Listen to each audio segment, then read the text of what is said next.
साथियों, अगर आप यूटेट यानी कि उत्तराखंड टेट 2024 की प्रिपरेशन कर रहे हैं तो आपके लिए बहुत ही महत्वपूर्ण न्यूज़ है। यूटेट 2024 का जो ऑफिशियल नोटिफिकेशन है वो जारी हो गया है और इसके फॉर्म भी जो हैं वो फिल होना शुरू हो गए हैं।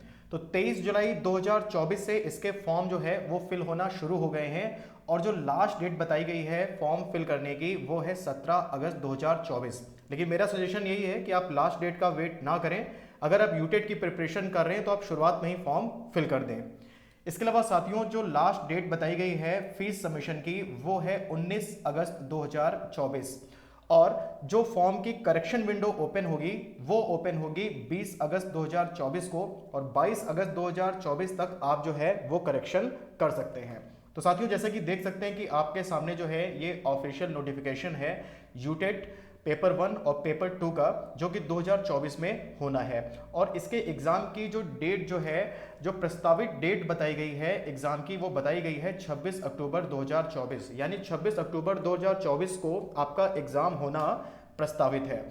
साथियों, हम लोग बात करते हैं यहाँ पे जो कुछ बेसिक चीज़ें बताई गई हैं। तो यहाँ पर आप देख सकते हैं साथियों कि www.ukutet.com ये ऑफिशियल वेबसाइट है। तो यहाँ पर जाके आप जो है अपना फॉर्म जो है वो फिल कर सकते हैं।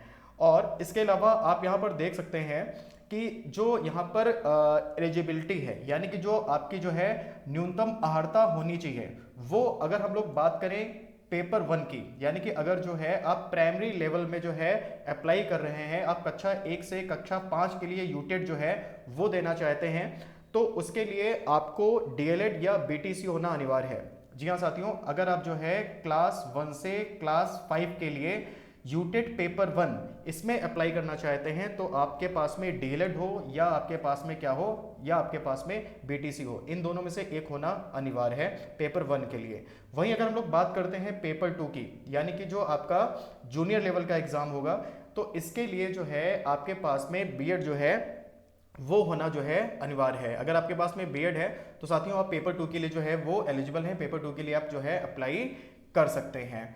तो पेपर 1 जो है वो आपका हो जाएगा 1 से 5 के लिए और पेपर 2 जो है ये हो जाएगा साथियों आपका 6 से 8 के लिए। अगर हम लोग बात करें फीस की, इसकी फीस जो है वो क्या रहेगी, तो साथियों इसकी जो फीस है उसके लिए बताया गया है कि इसकी जो फीस है वो, अगर आप पेपर 1 के लिए अप्लाई कर रहे हैं और आप जनरल कैटेगरी से आते हैं तो आपकी फीस रहेगी साथियों 600 रुपये। ठीक है, अगर आप जनरल कैटेगरी से आते हैं या फिर आप ओबीसी कैटेगरी से आते हैं तो आपकी जो फीस है वो 600 रुपये रहेगी। आप चाहे पेपर 1 में अप्लाई करिए चाहे पेपर 2 में अप्लाई करिए। और अगर आप पेपर 1 और पेपर 2 यानी कि पेपर 1 और पेपर 2 दोनों में अप्लाई करते हैं तो आपकी फीस जो है वो हो जाएगी 1000 रुपये आपकी फीस हो जाएगी। तो आप दोनों जो है पेपर के लिए अप्लाई कर सकते हैं अगर आप जनरल कैटेगरी से आते हैं या फिर आप ओबीसी कैटेगरी से आते हैं। वहीं साथियों, अगर आप अनुसूचित जाति या फिर अनुसूचित जनजाति या फिर जो निःशक्त अभ्यर्थी हैं उस कैटेगरी से आते हैं, यानी कि एससी या फिर एसटी कैटेगरी से आते हैं, तो साथियों आपके जो पेपर 1 और पेपर 2 की फीस है दोनों में से किसी एक में अगर अप्लाई करते हैं तो आपको 300 रुपये की फीस देनी होगी। और अगर आप दोनों में अप्लाई करना चाहते हैं यानी कि पेपर 1 और पेपर 2, तो आपको 500 रुपये की फीस देनी होगी। ठीक है, तो साथियों इस तरीके से कुछ ये फीस का क्राइटेरिया है, आप इसे देख लीजिएगा। इसके बाद में अगर हम एग्जाम पैटर्न की बात करें तो पेपर 1 और पेपर 2 का जो एग्जाम पैटर्न क्या रहेगा, आइए उससे डिस्कस कर लेते हैं। तो यहाँ पर देख सकते हो आप कि पेपर 1 और पेपर 2 का जो है वो ऑफिशियल जो पैटर्न है वो यहाँ पे बताया गया है इसी नोटिफिकेशन में।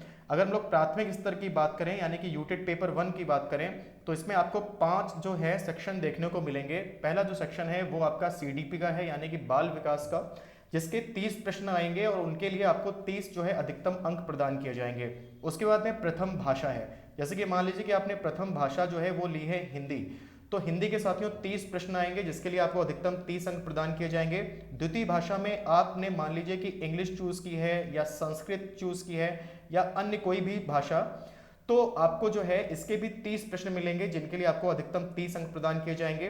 फोर्थ सेक्शन गणित का है यानी कि मैथ का, इसके भी 30 प्रश्न आएंगे। और उसके बाद में है ईवीएस यानी कि पर्यावरण अध्ययन, इसके भी आपसे 30 प्रश्न पूछे जाएंगे। तो कुल जो प्रश्न होंगे वो होंगे 150, जिनके लिए आपको जो अधिकतम अंक प्रदान किए जाएंगे वो भी होंगे 150। और इसमें जो है आपको क्वालिफाई करने के लिए अगर आप जनरल कैटेगरी से आते हैं तो साथियों आपको मिनिमम 60% अंक जो है वो लाना अनिवार्य है, यानी कि 90 अंक जो है आप लाएंगे तभी आप क्वालिफाई होंगे अगर आप जनरल कैटेगरी से आते हैं तो। वही साथियों अगर हम लोग पेपर 2 की बात करें तो ये उच्च प्राथमिक स्तर का है, क्लास 6 to 8 के लिए। तो इसमें आपको जो है 4 सेक्शन देखने को मिलेंगे। पहला जो सेक्शन है वो है आपका बाल विकास यानी कि सीडीपी का। इसके 30 प्रश्न आएंगे जिसके लिए अधिकतम 30 अंक प्रदान किए जाएंगे। प्रथम भाषा और द्वितीय भाषा, जैसे कि प्रथम भाषा मान लीजिए आपने हिंदी चूज की है तो उसके 30 प्रश्न। सेकंड जो लैंग्वेज है आपकी, अगर आपने इंग्लिश चूज की है या संस्कृत चूज की है तो उसके भी आपको 30 प्रश्न देखने को मिलेंगे। इसके बाद में साथियों जो गणित और विज्ञान के शिक्षक हैं उनके लिए गणित और विज्ञान के 60 प्रश्न आएंगे, और जो सामाजिक अध्ययन के शिक्षक हैं उनके लिए जो है सामाजिक अध्ययन के यानी कि एसएसटी के 60 प्रश्न आएंगे। अगर आपने बीएससी की है तो फिर आपको मैथ और साइंस के 60 जो क्वेश्चंस हैं वो सॉल्व करने होंगे। अगर आपने बीए किया है या फिर आपने बीकॉम किया है तो फिर आपको जो है एसएसटी के 60 क्वेश्चन सॉल्व करने होंगे।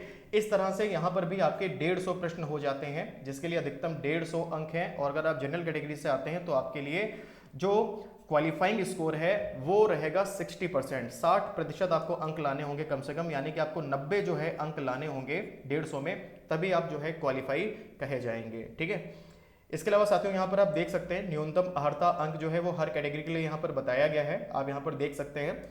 तो अध्यापक पात्रता परीक्षा यानी कि टेट में समान वर्ग के अभ्यर्थी के लिए न्यूनतम जो उत्तीर्णांक हैं वो 60% हैं, तथा अनुसूचित जाति अनुसूचित जनजाति वर्ग के अभ्यर्थियों के लिए जो न्यूनतम उत्तीर्णांक हैं वो 40% हैं, एवं अन्य पिछड़ा वर्ग निःशक्त अभ्यर्थियों, स्वतंत्रता संग्राम सेनानी, आश्रित तथा भूतपूर्व सैनिक वो खुद होने चाहिए जो इसमें अप्लाई कर रहे हैं, तो उनके लिए जो है न्यूनतम जो उत्तीर्णांक होंगे वो 50% होंगे।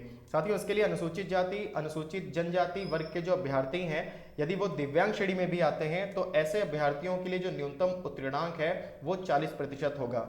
अध्यापक पात्रता परीक्षा टेट उत्तीर्ण अभ्यर्थी का जो नियुक्ति है, ये जो अगर आप अध्यापक पात्रता परीक्षा यानी कि टेट जो है क्वालिफाई कर लेते हैं तो ये कोई नियुक्ति का अधिकार आपको नहीं देती है, क्योंकि ये एक पात्रता परीक्षा है। जो आगे शिक्षक भर्ती परीक्षाएं होंगी उनके लिए ये एक अनिवार्य अर्हता है। इसको क्वालिफाई करने के बाद ही आगे जो और एग्जाम होंगे शिक्षक भर्ती परीक्षा के, उनमें आप जो है वो पार्टिसिपेट कर सकते हैं। तो साथियों कुछ इस तरीके से जो है ये यूटेट 2024 का नोटिफिकेशन है।